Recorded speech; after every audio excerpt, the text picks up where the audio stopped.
Возникла еще одна проблема, можно сказать, беда. Дети бросают учебу, потому что не видят в ней необходимости. Правительству поручается самым серьезным образом заняться решением этого вопроса, повышением качества информационных систем для удаленных форматов обучения.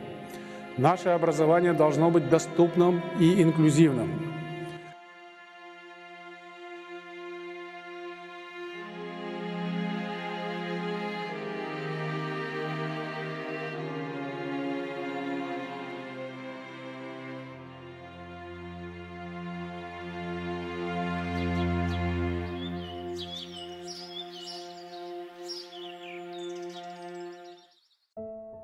Тәуелсіздік алғалы Қазақстандағы мектептер саны шамамен 1,5 мыңға қысқарды. Кеңестік кезеңнен келе жатқан көбісінің де тозығы жеткені жасырын емес. Ең сорақысы 2022 жылы апаттық деп танылған 40-қа жуық мектепте балалар жандарын шүберекке түйіп оқуға мәжбүр болды. Сол жылы оқушы орындарының тапшылығы 270 мыңға жетті. Бір ғана Елордада 28 мың оқушы 3-ші ауысымға көшірілді. Ал 2026 жылы оқушылардың саны рекордтық 4,5 миллионға жетеді бұл жайды билік. Шара қабылдамасы алдағы бірнеше жылда орын тапшылығы 1 миллионнан асатын еді. 2022 жылғы өз жолдауында президент жаңа мектептердің салынатын жариялады. Тек жай емес, жайлы мектептер. Мен алда қызы Софиямын, 33-ші мектептің 1-ші сыныбында оқимын. Мектебіміз жаңа, өткен әдебі бәрімізге ұнайды. 33-ші мектеп бізге жақын. Маған бұл мектепте тақта ұнайды. Апа бізге айтып отырады. Бір қосы бір дегенде сосын оны жазамыз. Кітапқа қалап. Спорт зал маған қатты ұнайды. Шкафта бізде үстімізде алтақ София деп жазылып тұрады. Менің шкафымда аяқ нем қаудылам, шапка қаудылам, шалф қаудылам, курткам қаудылам. Менің есімім Атқай Тұрағал Боранқылқызы болады. Мен осы номер 33-ші жайлы мектептің бастауыш сынып пәні мұғалімімін.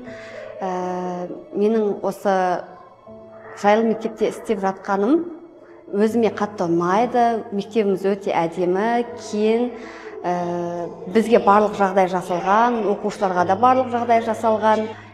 Біздің интерактивті тақтамыздың болған өте жақсы, оқушыларға қызық, сабаққа жаңа қызығушылығы артады. Сонымен жұмыс жасаған сайын бәрі таласып шыққысы келіп тұрады. Парта орындықтардың өзі сапалы, жақсы жасалған. Балалардың ыңғайына қарай үлкейтіп, кішірейтуге болады. Балалардың сабаққа деген қызығушылығы, ынталары күннен күнге артып келе жатыр. Оны байқап келе жатырмын. 2017 жылы біз мына Арнауға көшіп келген кезімізде осы Арнаудың айналасында мектеп болған жоқ. Сол жылдары 84-ші мектепке қатынайтынбыз. Осы аудан бойынша тек қана жалғыз мектеп, сол 84-ші мектеп еді. Олардың сыныбында бір сыныпта 47-50 бала оқитын. 47-50 балада ұстаздар шыдамайтын. Балалардың білімі өте нашар еді. Неге еңбек сабағы жоқ, неге дене шынықтыру сабақ болмайды деген кезде мектеп жоқ, мектеп жетіспейді деп айтатын бізге. Мен енді мынау мысалға бұл құрылыстардың барлығын төбесінде жүрдім, шынын айтқанда.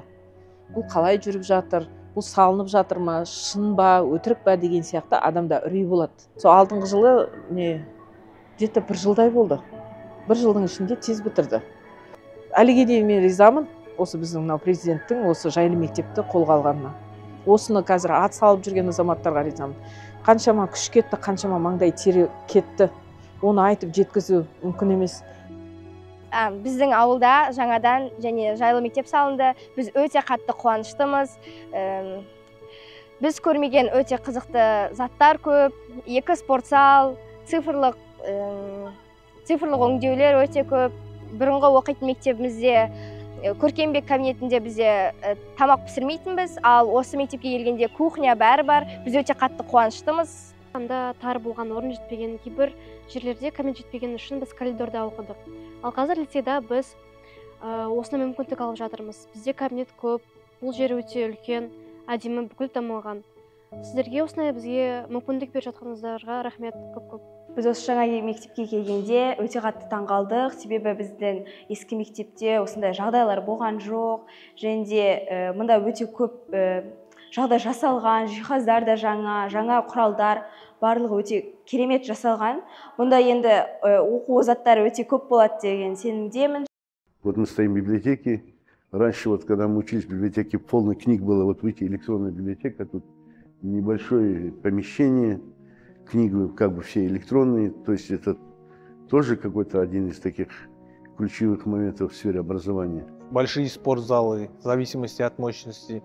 Например, вот мы стоим, в данный момент стоим в школе Карасу, и здесь мощность школы на 2000 мест. И здесь 4 спортзала, 2 больших и 2 маленьких. Есть полноценный зал хореографии. В проекте предусмотрено не пересечение потоков младших, средних, старших классов. У каждого свой вход. Стоим в актовом зале на 450 мест. Вот так у нас выглядят залы в больших школах.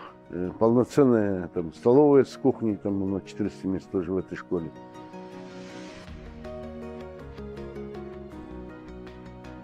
Все комфортные школы идентичны, то есть для получения образования созданы все условия и в далеком ауле, и в городе, и в областном центре. То есть и дети будут получать одинаковое образование во всех уголках нашей страны.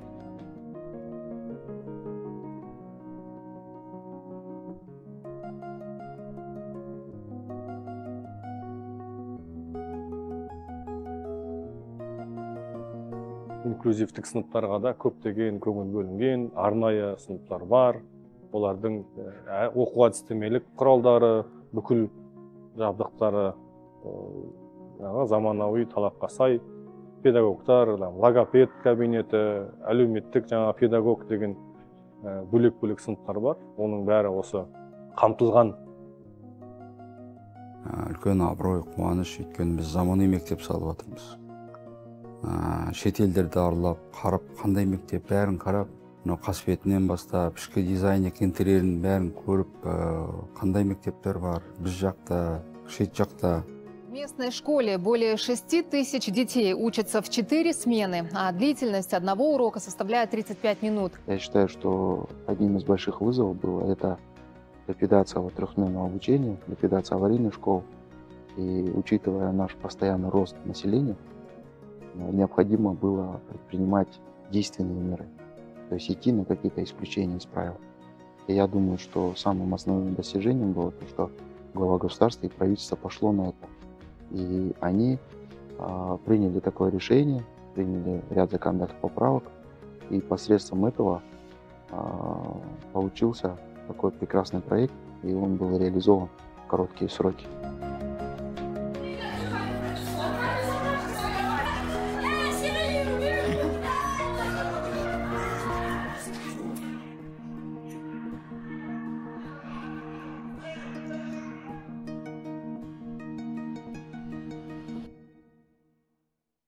Әрбір оқушының білім алып, жан-жақты дамуы үшін қолайлы жағдай жасалуға тиіс. Сол үшін жайлы мектеп ұлттық жобасы қолға алынды. Осылайша апатты жағдайдағы және 3 ауысыммен оқитын мектеп мәселесін толық шешеміз.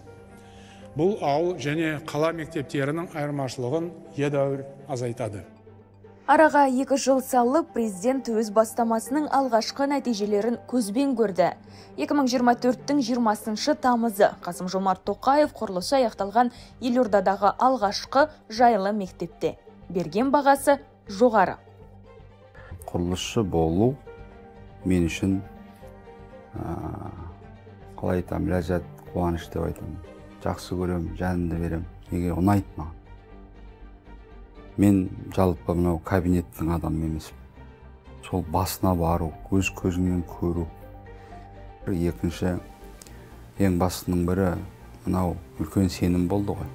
Мемлекет басшының үлкен сенімі, үлкен жоба, дүние жүзінде жоқ жоба, үлкен жауапкершілік.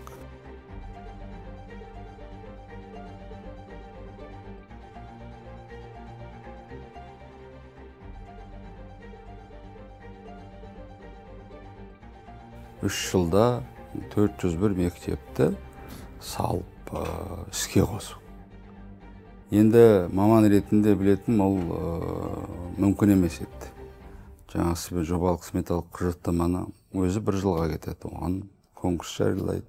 Жалпы орта мектептер егер басынан бастап аяғына дейін десе 3-4 жылға созылып кетеді. Айтқаным EPC контракт жасау, яғни бірден жобалау, бірден құрылыс, бірден жабдықтау мәселесі. Бұрындарда 18 жылға дейін болған ондай мәселелер. Болған деген уақытта әр кезеңге сәйкес сараптама беру. Бірақ ол кейін жабылған, сол себептен де заңда жоқ. ПСД-ның бөлім-бөліммен дайын болуына байланысты жаңағы жұмыстарда жүре береді. И нәтижесінде шұғыл уақыт үнемделеді. Көп ауқымда қолданатын шығар деп ойлаймын, өйткені бұл кез келген мәселенің шешімін тез табуға жол береді.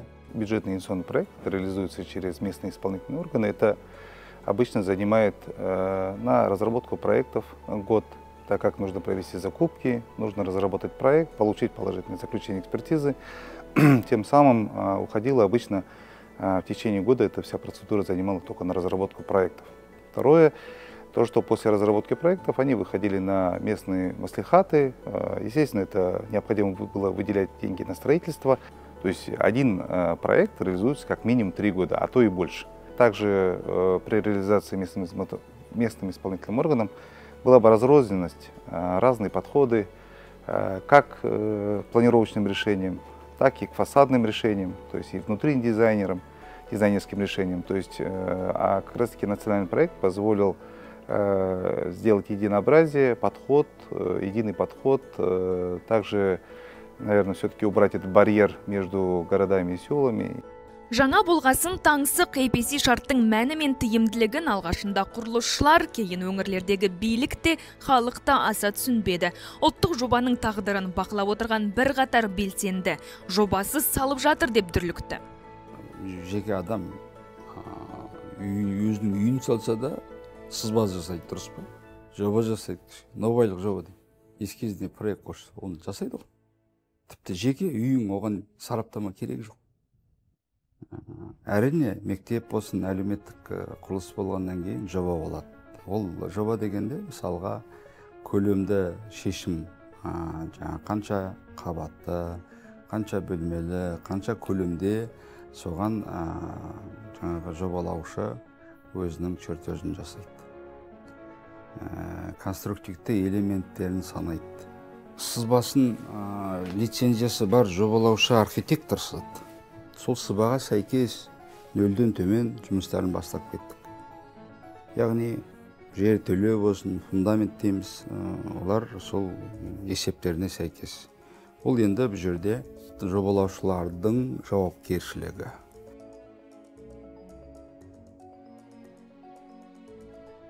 Инженеринг, проектирование, procurement, поставка оборудования, construction, строительство. Так как EPC-контракт подразумевал ведение всех этих процессов параллельно, проектным и строительным компаниям необходимо было объединяться в консорциумы. Лидерами были строительные компании, которые нанимали лицензированные фирмы для разработки проектной документации. Любой проект начинается с закупок, в том числе реализация национального проекта «Комфортная школа».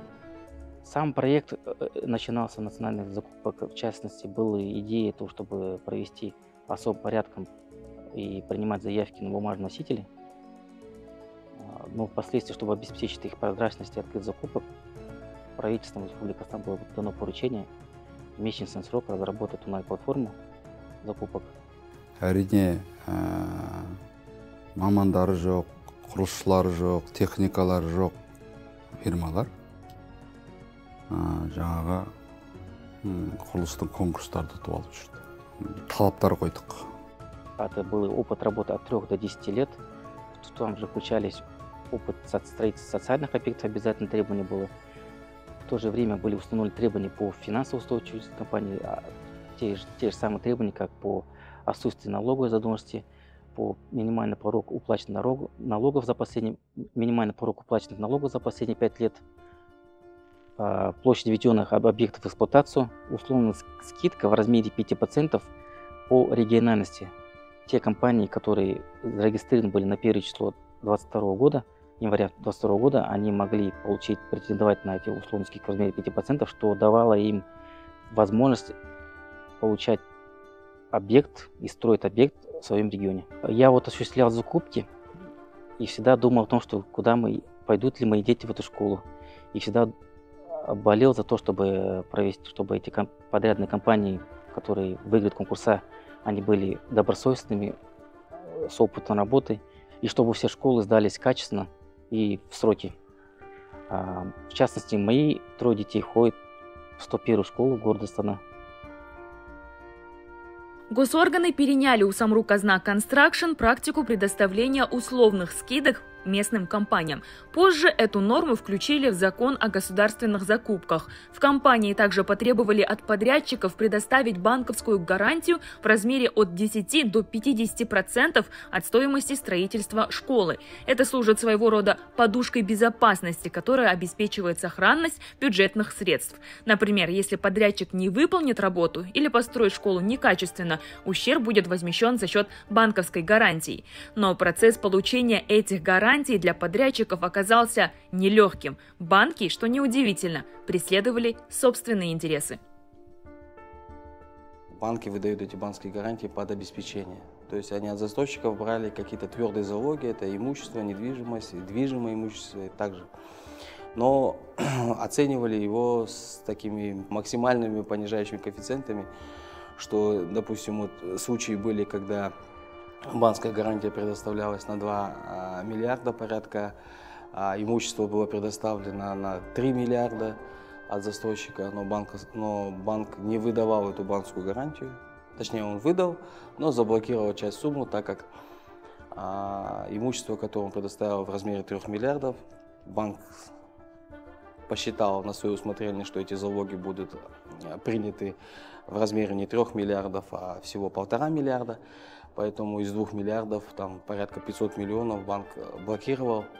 Соответственно, подрядчик не мог их использовать на строительство, на закуп материалов, на работы. От этого страдала сама реализация этих проектов. Конкурс у нас был двухэтапный, поэтому, когда мы договор разработали, EPC-контракт, первый этап у нас было в мае 2023 года, были подведены итоги. Тогда уже определились 116 подрядных организаций, это по договорам EPC. То есть стояла задача в течение 10 дней с данными организациями заключить договора комплексных работ по проектированию и строительству объектов под ключ.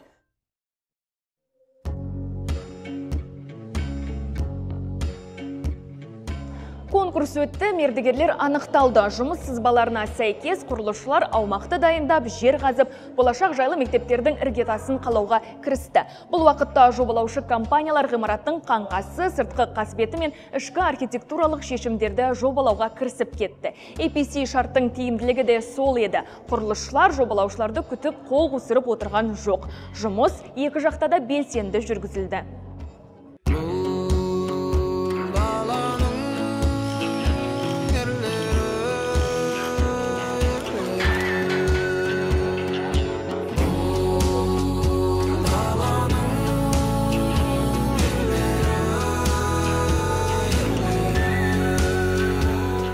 Бұрынғыда қаншамата менген бір 5 қабатты үлкен жолаушы институттар болған.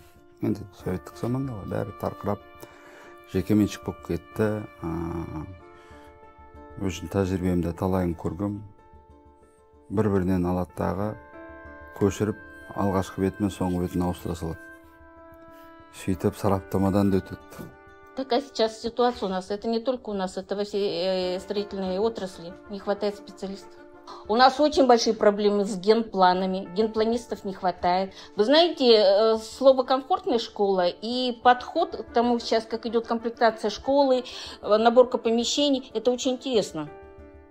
Они действительно отличаются от типовых школ, которые раньше шли через экспертизу. И когда мы спрашиваем у проектировщика, как ты вообще это проектируешь, вот это, объясни мне, он говорит, ну мы по опыту всю жизнь так проектируем, так и проектируем.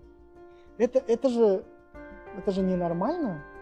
Человек же должен как бы разбираться, что он делает, по сути. Они вот оградились, все, мы вот так проектируем, мы вот так проектируем. Мы налево-направо не должны. Но, к сожалению, нацпроект так сделал, что пришлось им раскрыться, там, открыть свои глаза, там, по-другому смотреть на проектирование, по-другому надо смотреть вообще, типа, на свою деятельность, да, это помогло.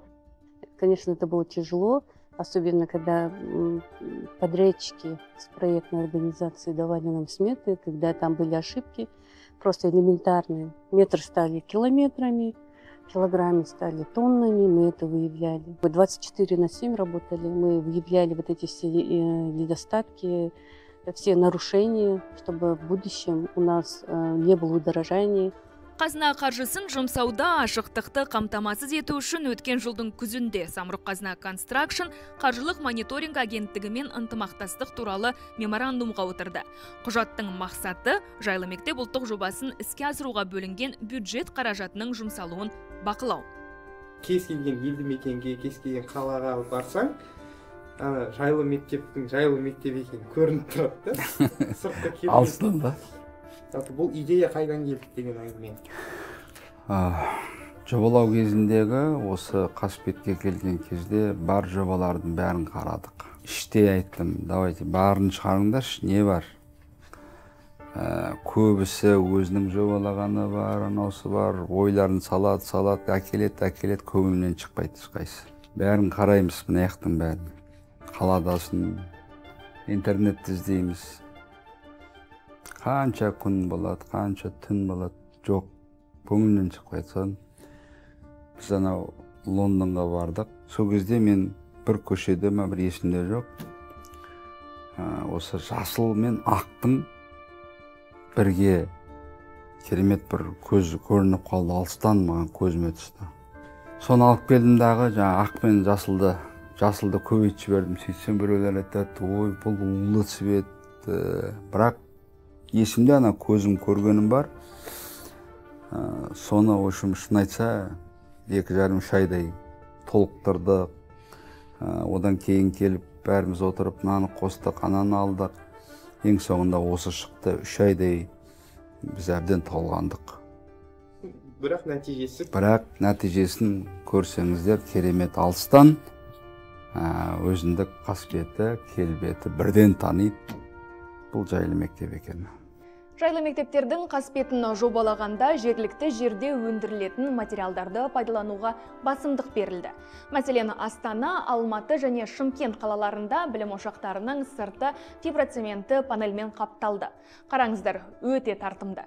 Түркістан облысында травертин материалын шығаратын зауыт бар. Облыс әкімдігінің өтініші бойынша кәсіпорынды тапсырыспен қамтамасыз ету үшін Түркістан облысындағы барлық жайлы мектептердің Қасбетін осы травертинмен қаптау туралы шешім қабылданды.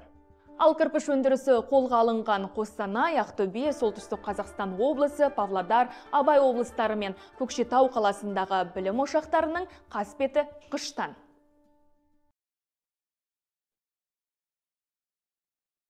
Ну, во-первых, это именно отечественные товаропроизводители были прописаны в постановлении правительства, и мы обязаны были это постановление выполнять. Ну, естественно, на начальном этапе я, честно говоря, тоже переживал, смогут ли отечественные товаропроизводители полностью закомплектовать эти школы. Почему? Потому что, ну, я как ранее говорил, одномоментно большой объем произошел, требования по качеству подрядчики не снимали ни с кого.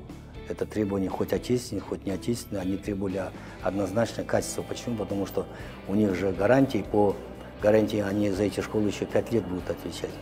Отандық өндірушінің пайызына келсек, жаңа сметалық құжаттамада 70%-дан төмен болмау керек дегенде. Ол сақталып келатыр, бізде 80-ге жеттік. Жалпы жабдықтау, құрылыс бойынша, ал құрылыс жағынан 90-ға дейін бардық. Яғни құрылыс қаңқасына тиісті бетон болсын, жаңағы темір болсын, кірпіш, қыш болсын, барлық инертті материалдар болсын, оның бәрі отандық материал. Жиһаздың бәрі отандық. Импорттық дегенде біз тек қана жаңағы компьютерлар, оргтехника дейміз, соған айттық, бұл бренд болу керек. Одан кейін жаңағы спорттық линолеумдар бар мысалға, олар бізде өндірілмейді, оларды әрине рұқсат. Қалғанда отандық өндірушілер. Я не думал, что Керамогранит у нас будет в таком масштабе производиться. Стекло вот у нас в Кызылорде производится, и на настоящем, в прошлом году мы когда ставили задачи, что у нас должно быть стекло не только простое, у нас должно быть с энергосбережением, солнцеотражением, светопропусканием. Они это наладили, Кызылординский завод стекольный. Очень большую работу произвел Алматинский вентиляторный завод. Это, это одно из крупнейших предприятий, которое производит вентиляторное оборудование. Да, они расширились, они увеличили свои мощности, и ту задачу, которую перед ними ставили, они выполнили. Хотели бы поблагодарить руководство Самрук Казна Construction и коллектив компании, так как впервые за годы независимости нас, отечественных производителей, реально поддержали. Мы являемся крупнейшим производителем межкомнатных дверей на территории Казахстана. Наша фабрика находится на территории индустриальной зоны города Алматы. Мы открылись в 2021 году, 3 года на рынке. В этом году за годы впервые после долгих обращений нас поддержали, поставили двери, межкомнатные двери на 86 школ с особенным качеством. Это порядка 25 тысяч комплектов дверей по всему Казахстану. Это 90% школ Казахстана. За счет участия в этом проекте мы получили возможность не только увеличить количество рабочих мест с 60 до 150, со 20-150, но также увеличить планы производства и производственные площади с 3000 до 7000 квадратов. Такие программы очень важны, потому что они очень стимулируют производителей и дают возможности. Иначе нам сложно конкурировать с импортом. А это, получается, реальное импортозамещение получилось в этом году. Мы надеемся в благотворном сотрудничестве и в дальнейшем в таком же направлении. Мы увеличили производственной мощности практически на 116%, ну не практически, а вот так. Опять же, благодаря участию в проекте «Самрук», мы смогли привлечь инвестиции на более чем 2 миллиарда тенге в производство, расширили производственную площади на 80%. Если раньше у нас было 5000 квадратных метров, то сегодня мы говорим за 9, да? Понятное дело, увеличилось количество работников на заводе, что тоже как бы достаточно важно. Роботы, у нас их был всего 1 в прошлом году, в этом году их у нас 9, поэтому могу с уверенностью сказать, что у нас, наверное, самый роботизированный завод в Казахстане, и качество выпускаемой продукции благодаря этому, но всем нашим новшествам, оно, конечно же, на уровне европейском, это могу точно сказать. Мы понимаем всю ответственность выполнения этого проекта и сделали очень много в развитии завода, вот, и не будем останавливаться.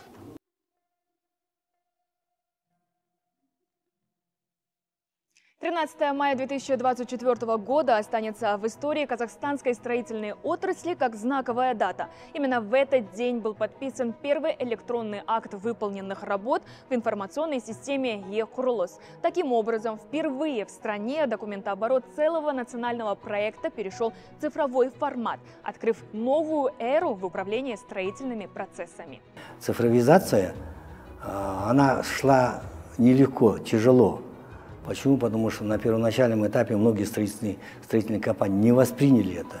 Они привыкли на бумажном носителе и так хотели продолжать. Но я вот сейчас представляю по прошествии 1 года, по прошествии всей этой исполнительной документации, которую мы подписали в цифровой платформе, да, если мы подписывали в бумажном носителе, вот этого помещения не хватило бы, чтобы всю эту документацию держать. Это однозначно. Құрылыс комитетінің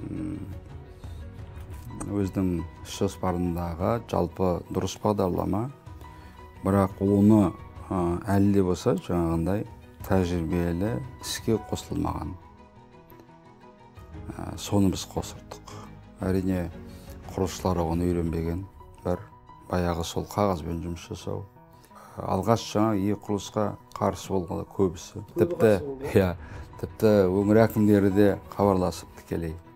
Осыны қояйықшы, мынау ақшаларын алынмай жатыр екен деп. Бірақ мен тұрдым, жоқ, үйренсін. Өйткені ертең байлықтарың, ұйқыларың тыныш болады. Мәселенен Қызылорда қаласынан 600 шақырым жерде Сексеуіл ауылында 300 орындық жайлы мектеп салынуда. Мердігерін енді салып құрылыс жүргізгендіктен акты жасалынады ғой. Сол актымен ақша алу керек.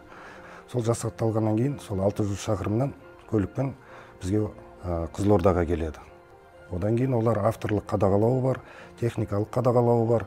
Енді олардың бәрі қаланың ішінде болса жақсы, басқа қалаларда болса, соның бәрі сояққа жіберіледі ол қағаз. Содан кейін оның бәрі жасақталып, қол қойылғаннан кейін біздің орталық, центральный дейміз ғой, орталық кеңсеге келеді. Ол жерден де тексеріліп, егер ол жерден қате табылатын болса, оның бәрі кері қайырылады. Соның арасында біз ол кемінде бір апта 10 күн уақыт жоғалтамыз. Сол уақыт жоғалтқанның себебінен біздің мердігерлеріміз уақытылы ақша төлей алмайды, уақытылы материал келмейді, соның бәрі құрылыстың созылуына кеп тіреледі. Ал мына құрылыс болса, бұл электрондық автоматтандырылған жүйе.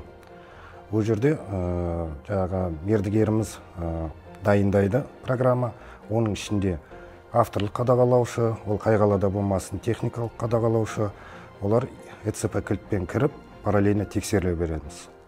Ары кетсе бір 2 күн, 3 күннің ішінде біздің мердігеріміз уже ақша ала алады. Сондықтан осы құрылыстың өте ыңғайлысы, осы тез арада іс жерге бармай кеңседе отырып, осы қағаздардың бәрін растап отырамыз. Вне зависимости, находится ли он на строительной площадке, находится ли он дома, либо на больничном там и так далее, он видит в этой системе. Открывает, он может с телефона это увидеть, он может с планшета, может с ноутбука. Посмотрел, если все документы соответствуют, ранее он при инспекции эти работы видел, он одним кликом подписывает акт скрытых работ. Это, во-первых, оперативность, во-вторых, это мониторинг. Кстати, про мониторинг и про прозрачность я хочу сказать. Мониторят практически все участники, все заинтересованные лица. Будь это заказчик, будь это какой-то контрольный орган. Также здесь прозрачность. Никто с кем не может договориться. Государственная платформа, которая была создана по поручению администрации президента, она позволила масштабно одновременно все 208 объектов в режиме онлайн. То есть, если говорить кратко, то есть на каждом объекте было до 8 камер, они все в режиме онлайн работали, была платформа, мы с любого планшета, с любого устройства могли зайти и мониторить. Сол бір барғанда айтады, мынау керемет екен ғой. Ендігі қағазға бармаймыз да, жоламаймыз да. Мынау рақаттың рақаты екен. Қазіргі таңда сізге айтайын, таңға сағат 10-да системаға түседі, уже 12-де звондап атады, төлеп беріңізші деп, 2 сағаттан кейін. Ал баяғыда или қазіргі басқа жерлерде не болып жатыр, ол апталап жүреді.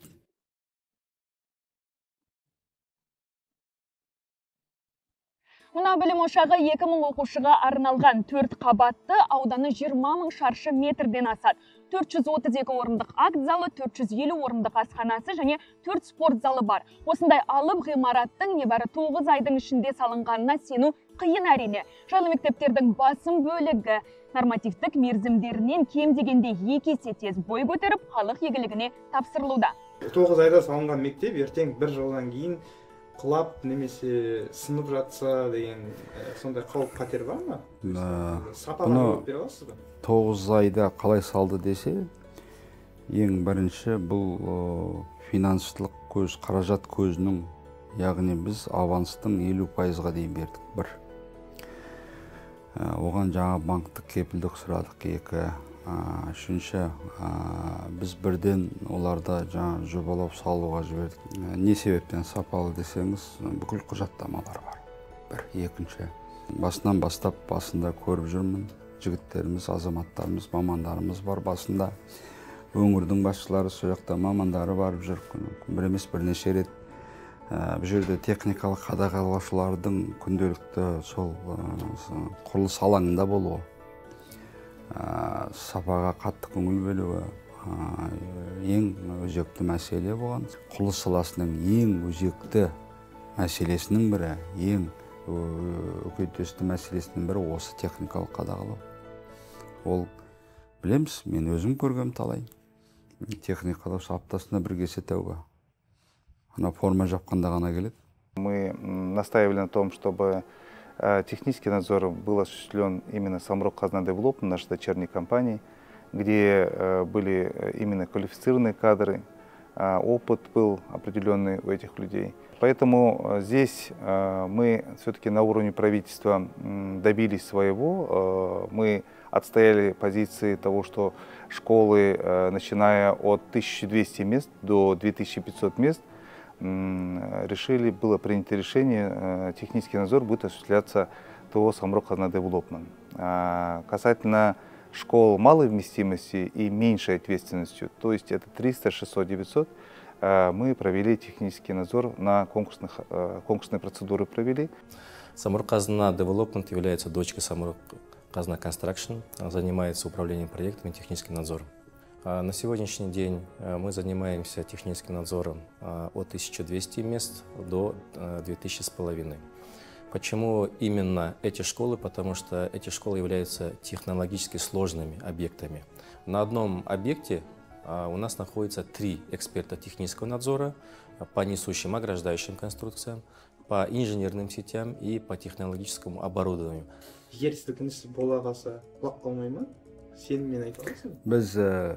Мен оған кепілдік берем. Неге десеңіз, біз осы жобалау кезінде бірінші рет, қайталайым, бірінші рет жаңағы 7 балл, 8, 9, 10 енді спец тех условия дейді жаңағы. Сөйтіп бөлдік мектептерді. Соған сәйкес жобаладық. Бірыңғай бір жобаны берген жоқпыз. Әрине, сол жобаға, сол байға, балға штамды болады. Сейсмошок дейді, мысалға жер сілкінген кезде әр бөлігі ерекше өзімен өзі ойнайды. Ол да бар бізде. Яғни бәрі ескерілген. Ескерілген әрине.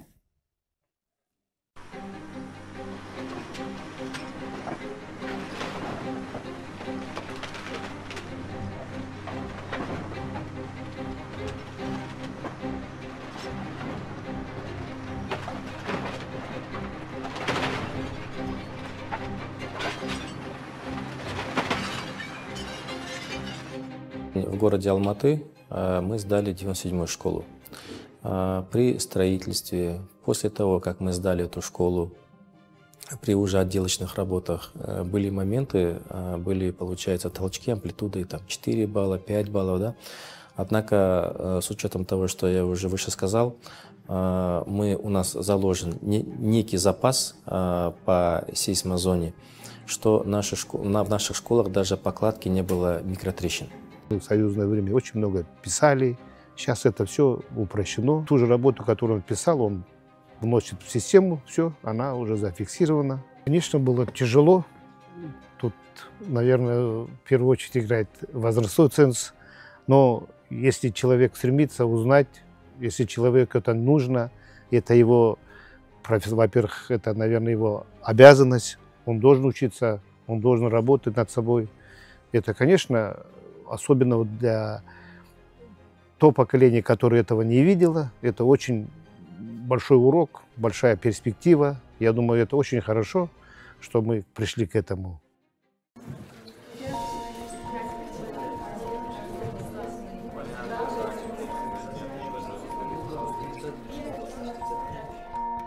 И я так думаю, что это такой серьезный прорыв в строительной отрасли, когда строительство идет под ключ. Национальный пилотный проект «Комфортная школа» показал все-таки, я думаю, что обязательно необходимость работы всех участников строительства. То есть это не только с момента там выделения земельных участков и понимания каких-то допущенных ошибок, но в то же время и как и строящийся объект, он требует подведения наружных сетей, устройства подъездных путей. И вот на тех вот объектах, где строили мы, я увидела результат такой командной большой работы и заказчика Самрук Казна Construction, и нами как генерального подрядчика, и также как местных исполнительных органов. Участие, конечно, региональных акиматов было тоже очень большое.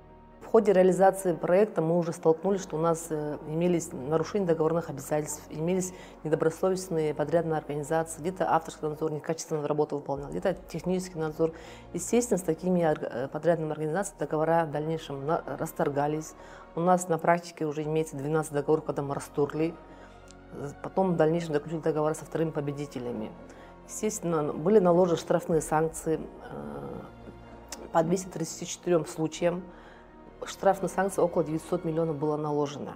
Это тоже время затягивает, потому что ты уходишь в судебные процессы. Судебные процессы, они длятся у нас, начиная от 1 месяца до полгода. То есть пока идут судебные тяжбы, у нас реализация договора не происходит, все это приостанавливается по решению суда. У нас таких было около 12 проектов, когда сроки пришлось сдвинуть. И поэтому какие-то школы, которые изначально был срок предполагалось в 2024 году завершить, из-за судебных тяжб у нас сроки сдвинулись на 2025 год. Но сейчас там договора уже расторгнуты, и новыми поставщиками уже заключены новые договора. Комфортная школа на 600 мест в поселке Жанаконус. И из-за несвоевременного исполнения подрядчиком своих договорных обязательств в феврале 2024 года в одностороннем порядке был расторгнут контракт. Но, однако, позже, после исполнения всех договорных условий и учитывая все обстоятельства, было достигнуто медиативное соглашение о возобновлении строительства. На данный момент строительство данного объекта идет полным ходом. В 2023 году мы обеспечены были полностью бюджетом. В 2023 году как таковых финансовых проблем у нас не возникало. Мы все полученные средства своевременно осваивали путем авансирования. Мы применили дополнительные инструменты. Открыли эскроу-счета подрядчикам в отделениях Казпочта. Но использование данных средств было только по согласию констракшена, заказчика. Поэтому мы разрешили им только на закуп строительных материалов. Эти строительные материалы, естественно, мы через комплайн все процедуры проверяли, чтобы это было напрямую от отечественного товаропроизводителя в том регионе было. То есть это кирпич, там газоблок, бетон, не бетон, вплоть до арматуры и все остальное. Это позволило ускорить процесс строительства именно, обеспечить стройплощадки необходимыми строительными материалами. Биыл көктем біз үшін, Қазақстан үшін өте қиын болды. Солардың бірі мысалы Құлсары қаласы. Құлсарыда біз жай мектеп салып жатқан едік. Көктемгі су тасқыны кезінде қала суға кетті, оның ішінде нысанда су астында қалды. Одан кейін солтүстік Қазақстанда бір нысанымыз кетті, менің білуімше, және батыс Қазақстандағы бір нысан кетті. Бұл қандай нысандар, олардың қазір жағдайы қалай, және бұл кеселмен қалай күрестіңіздер, қалай бұл проблеманы шештіңіздер? Ең енді кішкентай деген уақытта 300 орындық Орал қаласындағы 300 орындықты су алды.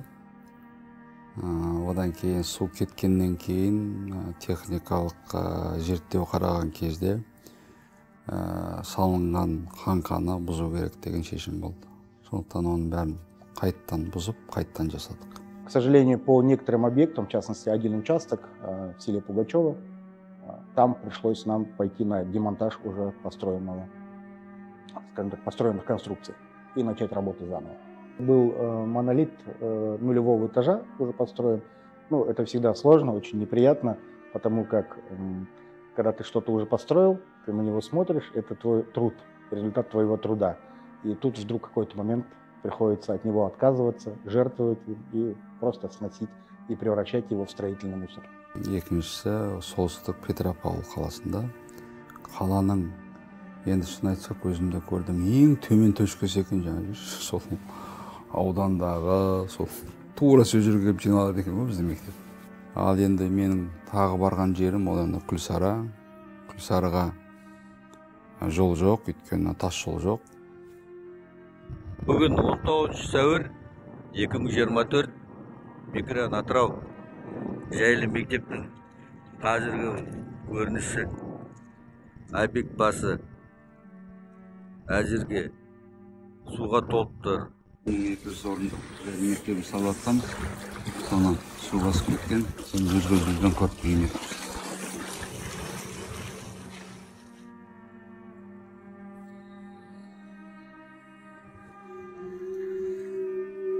Біздің мектебіміз 1200 орындық. Бірінші қабаттың сол 1 метрдей ме жоғары судың асты. Енді суды о жерде мердігерлі мекеме жаңағы насостарды үлкен қойды. Ол аумақтан дамбылар салды. Соға дейін әрине біз оған мүмкіншілік болған жоқ. Біздің мердігерлер техникасын берді. Барлығы техникаларын берді, мамандарын берді. Паводки весной 2024 года принесли немало испытаний, но на всех 3 пострадавших объектах работы на сегодняшний день возобновлены. Учебные заведения будут достроены и откроют свои двери для учеников уже в этом году. Разработчиками определен, договора подписать, оплатить это. Честно говоря, я не успел, ночью только прилетел, в дороге у меня не было возможности посмотреть. Вот по колоннам у меня будет единственный вопрос. Жергілікті жерден түсінбеушілікте болды. Констракшн кім бұл? Неге әкімшілік салмайды? Деген ойлар болды да, әсірде әлі де болса бар. Бұлар кімдер? Бұлардың мамандары жоқ. Бұл қайдан шыққан компанияда? Қазіргі таңда енді барлық көңілдерде мамандарымыз бар. Почему и мы говорили, что это пилотный национальный проект? То есть мы, как пилотные, опробовали все варианты, все механизмы реализации этого национального проекта. Насколько это возможно быстро, оперативно, качественно реализовать этот проект.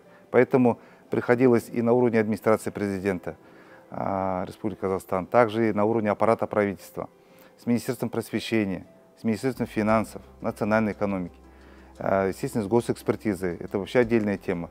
И когда мы шли со своими вопросами, мы очень оперативно и получали быструю обратную связь в части внесения каких-то корректировок, внесения изменений. Мы даже внесли изменения в бюджетный кодекс за короткие сроки. Буквально за 2 месяца это невозможно. То есть внесение изменений в законодательство проходит обычно год.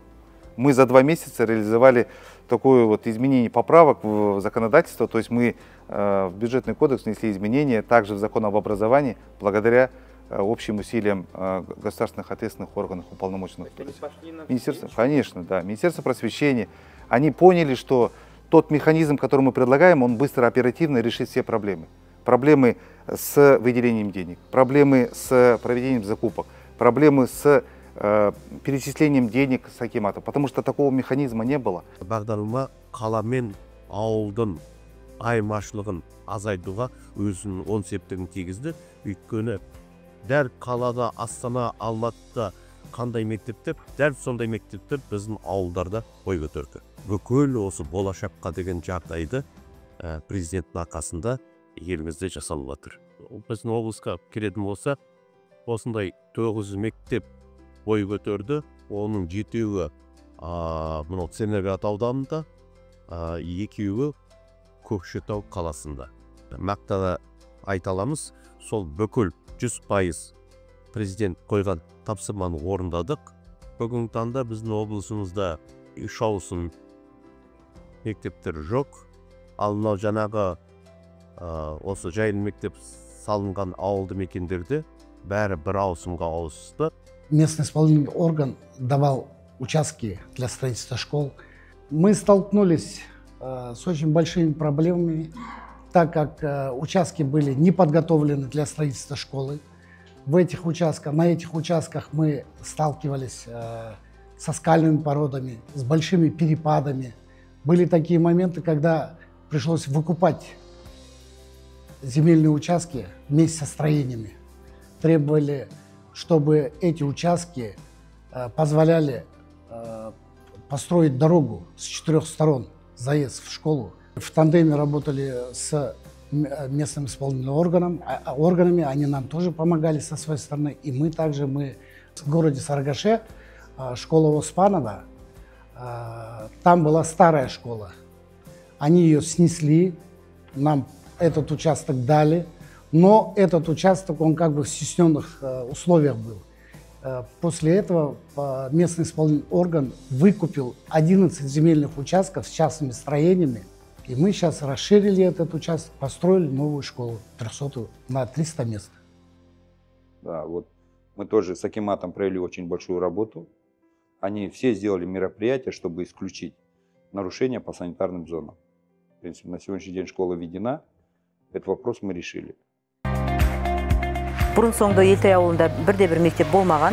Елтай ауылындағы тұратын балалар жан-жақта көрші ауылдардағы мектепке жаяу қатынап немесе тасымалдау арқылы оқытылып келген болатын бүгінгі күнге дейін. Осыдан 62 жыл бұрын жаңағы мектеп болған, оны мына орталыққа Береке ауылына көшірген болатын. Содан бері қарата бұл жерде білім ордасы болмаған.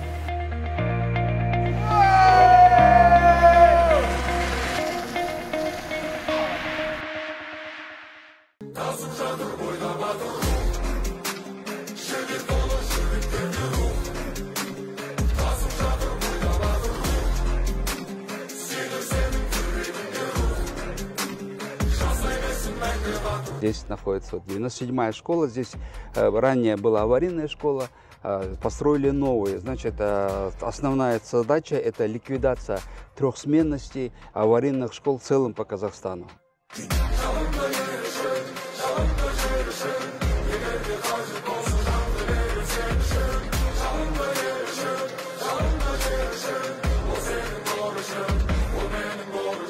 Один из самых сильных моментов в моей жизни – это день, когда я не только открыл двери этой школы, не только как куратор строительства этого объекта, но и как отец, ведущий своего сына в 1 класс. Мы с командой, когда начинали его реализацию, для нас это был не просто проект, мы действительно вкладывали в него всю душу. Ведь каждая деталь от фундамента до последнего штриха была сделана с мыслью о детях, чтобы им было комфортно, тепло и, самое главное, это безопасно. Но особенно запомнился момент в актовом зале, когда я сидел с сыном, и ученики выходили на сцену и благодарили за построенную нами школу. Потому что это было не просто спасибо, это была настоящая искренняя благодарность за атмосферу, оснащенность в ней, за то, что они чувствуют себя там как дома. И вот в такой момент чувствуются мурашки по коже, потому что в такие моменты понимаешь, что все это было не зря.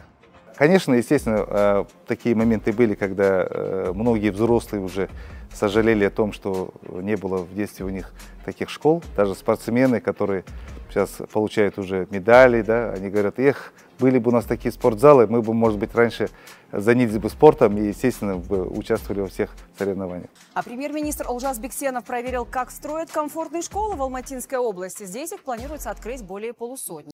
Тем временем казахстанцы в ожидании новых объектов образования. Власти обещают построить не просто новые школы, а школы комфортные. Правда, пока ни одна из обещанных школ не готова.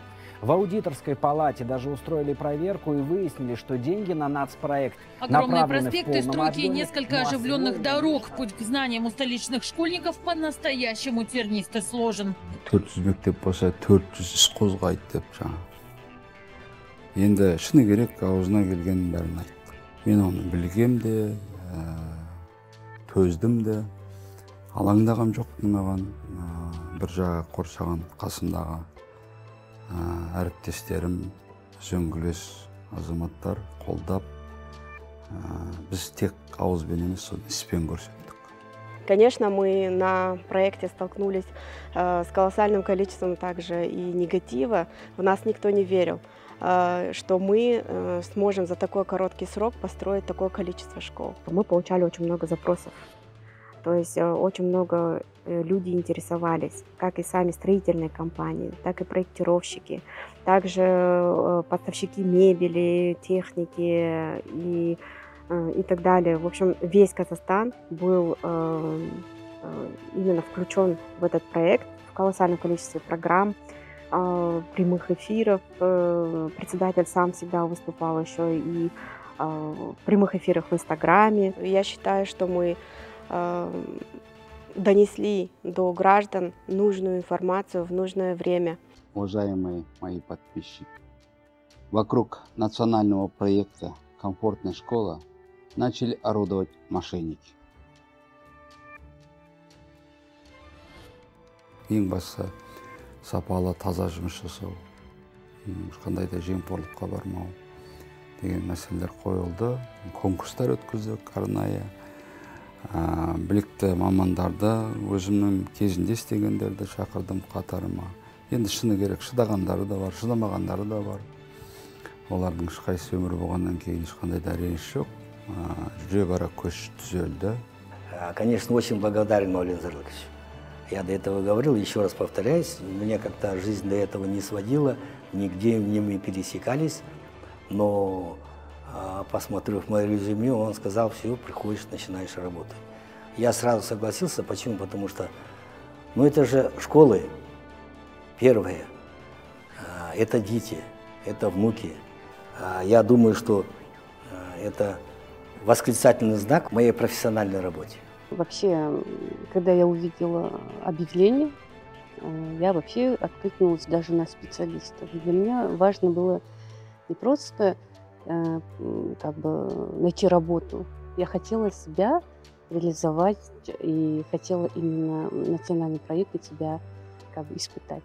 Для меня это был как бы трамплин хороший, хотя у меня тоже стаж немалый, 20 лет строительной отрасли.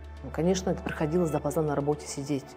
Бывало такие дни, что мы до 12 ночи на работе сидели, учитывая, что я мама, у меня есть семья.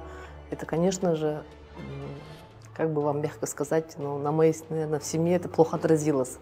Потому что приходишь домой ты ночью, а от домашних обязанностей никто тебя не освобождает. Тем более в тот момент у меня дочка, когда только начинали реализацию проекта, у меня дочка ходила в 3 класс. Приходит дочка одна домой поздно, сидит, и мужа недопонимание было, но цель была все-таки данный проект до конца реализовать. Как бы я для себя поставила цель, раз я начала проект, до конца должна ее довести. Поэтому, поговорив с домашними, мы эту проблему решили, в принципе, мой супруг меня понял. Несмотря ни на какие-то дни выходные, ни на праздничные, выезжали в командировки, это постоянные перелеты, это постоянные командировки, как представителя правления, так и всех руководства Самрұқ-Қазына Констракшн, так и ответственных сотрудников. Почему я об этом говорю? Потому что не выезжая на места, не выезжая вот так вот и не видя своими глазами ту работу, которая выполняется на местах, в сельских населенных пунктах, в городах, в селах, наверное, все-таки было бы проблематично реализовать в установленные сроки и качественно. Но вот как раз-таки на местах мы как раз-таки выявляли вот эти все нюансы, как по самой школе, так и по подводящим сетям. Освещали мы каждый шаг нашего руководителя также. Он проездил колоссальное количество километров по всему Казахстану. Например, если взять, что в прошлом году он проехал 15,5 тысяч километров по нашей республике. Были очень короткие, сжатые сроки. В январе этого года он проехал 5 городов за 48 часов. И мы освещали каждое его посещение, так как получали очень большую обратную связь от граждан наших. Всем было очень интересно, когда достроятся школы, как проходят они, как строительство происходит. Әрине, есеп берген кезде бәрі айтады, қатырады, ой, біздікі керемет, анаяғында жақсы, бәрі жақсы. Барасың, жоқ, басқаша. Сондықтан сол сенбеушілік бар бір жағы. Екінші, өзім көргеннің артық ештеңке жоқ. Одан кейін уже сен біліп отырасың. Эту школу, как только мы ее спроектировали, теперь эта школа может дальше реализовываться уже готовый проект. То есть не надо разрабатывать ничего, придумывать нового. Оно уже по новым стандартам разработан новый проект, который вошел в банк, Государственный банк Комитета по делам строительства, который может в любое время, любой желающий, тот же государственный орган, управление строительства или частная организация, она может спокойно брать этот проект, привязывать к местности и построить эту школу. И это дает еще положительный экономический эффект. Экономический эффект, то что если раньше затрачивалась на проектно-искательские работы одна сумма, то за счет того, что мы внедрили, теперь эта сумма будет составлять только 30% от той стоимости проектных работ. То есть 30% это на разработку фундамента, земляные работы, только на эту часть и сама привязка. А все остальное это бесплатно. То есть экономия для бюджета будет колоссальная. То есть 30% от стоимости проектных работ будет составлять только лишь эта сама привязка. В чем успех? Успех в том, что мы справились с поставленной задачей главы государства. Мы своевременно сдали обещанные 104 школы. Я с гордостью могу сказать, что мы добились определенной экономии бюджетных средств. Хоть перед нами такая задача не стояла, но все равно эффективно управляя, сопровождая проект, мы добились определенной экономии, и эта экономия, согласно бюджетному законодательству, должна теперь вернуться в госбюджет. 1,5 жылдың ішінде 104 мектепті салу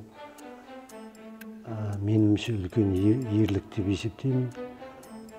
Осыдан 20 жыл бұрын 100 мектеп, 100 аурухана деген бағдарлама болып, ақыр соңында ол бағдарламаның нысандары салынбай қалған болатын. Міне сол міндетті біз орындап шықтық. Мен 3 мектептің ашылуына қатыстым. Халықтың ризашылығында шек жоқ. Біздерге келіп алғыстарын жаудырып, ақсақалдар баталарын берді. Бұл үлкен абырой деп есептеймін. Реализовав этот пилотный проект, мы будем реализовывать и другие проекты. Мы не устали, мы уже наработанным этим опытом в данном проекте будем реализовывать и другие проекты. Нам есть что предложить. Осы биылдың өзінде іс жоспарымызда BIM технология дейді, заманауи платформаларды, методологияларды, жобаларды басқару, управление проектім дейді, project management дейді. Сонымен айналсақ деп отырмыз. Біздің мекемеміз елімізде өте сондай ашық, адал, кәсіби қабілеттері үлкен, орасан зор компания болуды көздеп отырмыз. Үлкен меже, үлкен алдымызға мақсат қойып отырмыз.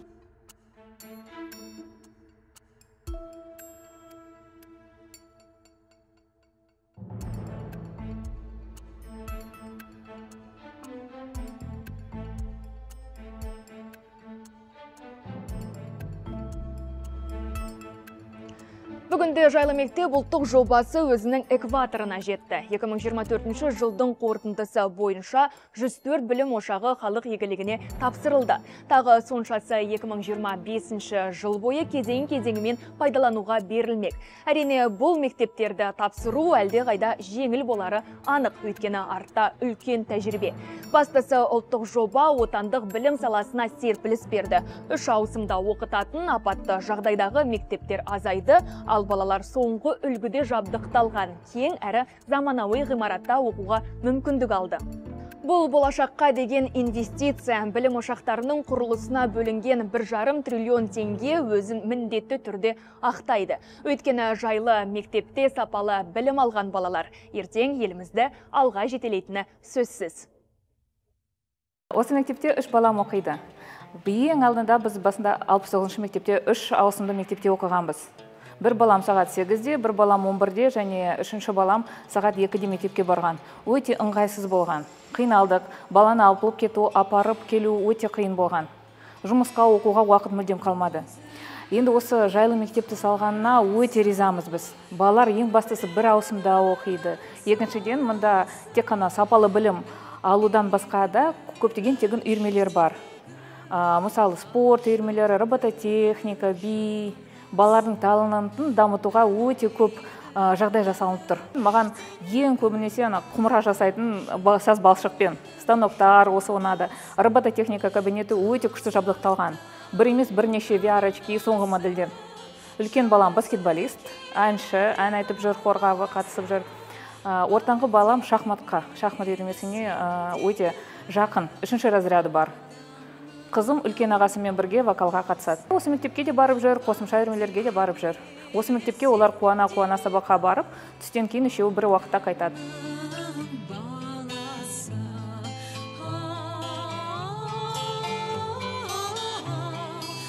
Я мама 4 детей, у меня 2 старших, учились в 69-й школе, 2 младших учатся здесь, в 33-й, комфортной школе.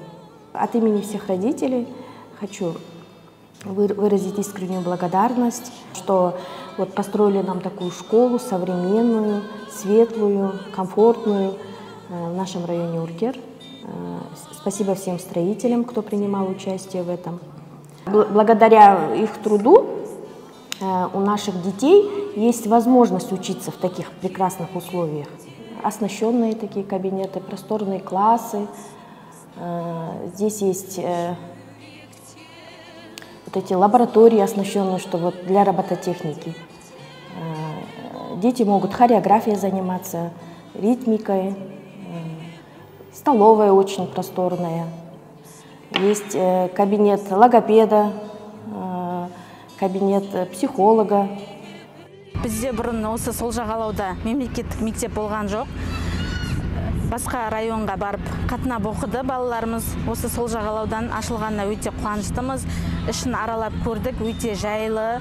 Оқушыларға барлық жағдай жасалған, мұғалімдерге де жағдай жасалған, өте қатты ұнады. Құрылысының басталғанынан плакат ілінгеннен көрдік, қалай басталып жатқанын, қалай вагончик қойғанын, қалай қызмет жасап жатқанын өте жақсы баға берем. Өйткені Алла нәсіп етсе немерелерім оқиды деп ойлаймын. Мынау бізде көршілер Нәжіре Лебеберікте бұндай мектеп жоқ. Өйткені бұл мектеп өте жақсы болды. Мы безумно рады, что у нас во дворе, прямо во дворе, 2 минуты буквально от дома, появилась такая прекрасная школа, суперсовременная, с оснащением, с прекрасным педагогическим составом. Потому что все эти годы нам приходилось по утрам стоять в лютых пробках в любую погоду. Мектеп қабырғасын аттаған барлық бірінші сынып балалардың ата-аналарына шын жүректен құттықтаймын. Осындай елімізде, астанамызда жайлы мектеп салдырған елбасымызға, Самұрық-қазына Констракшн акционерлік қоғамына үлкен алғысымызды білдіреміз. 900 мектеп, орындық мектеп, бұл 26 мектеп, 208-дің ішінде соның біріншісі болып, мына Қызылордада осы сол жағада ашылып отыр.